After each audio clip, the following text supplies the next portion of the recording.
வன்னியர் சமுதாயம் மட்டும் இல்ல, தாழ்த்தப்பட்ட சமுதாயம் இந்த நிலையில தான் வச்சிருக்கிறாங்க. தாழ்த்தப்பட்ட சமுதாயம் இன்னும் மோசமான நிலையில் வச்சிருக்கிறாங்க. ரெண்டு சமுதாயம் சேர்ந்துச்சுன்னா தமிழ்நாட்டுடைய மக்கள் தொகை 40 விழுக்காடு. நிச்சயமாக இந்த ரெண்டு சமுதாயம் தமிழ்நாட்டை ஆள வேண்டும். ஆளுகின்ற காலம் வந்து விட்டது. ஒரு உதாரணம், ஐயா ஏன் கட்சியை தொடங்கினார்? வன்னியர் சங்கமா வச்சுட்டு போயிருக்கலாமே.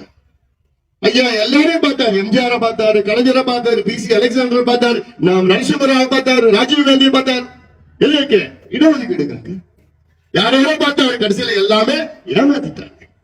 பிறகு ஐயா முடிவு பண்ணாரு, எதுக்கு நான் போய் எல்லாரையும் பாக்குறேன், ஏன் நான் ஒரு கட்சி தொடங்குறேன். கட்சி தொடங்கி அந்த சமூக நீதி நிலைநாட்டுவேன், நான் பண்றேன். அதுதான் கட்சி தொடங்குறேன். அதை நீங்க புரிஞ்சுக்கணும். சமுதாய மக்கள் நீங்க புரிஞ்சுக்கணும்.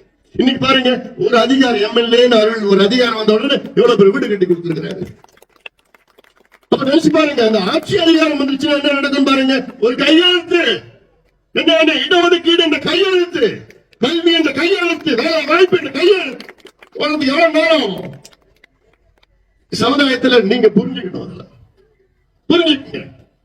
எல்லாம் ஒண்ணா வாங்க, ஒற்றுமையா வாங்க, ஆதரவு கொடுங்க.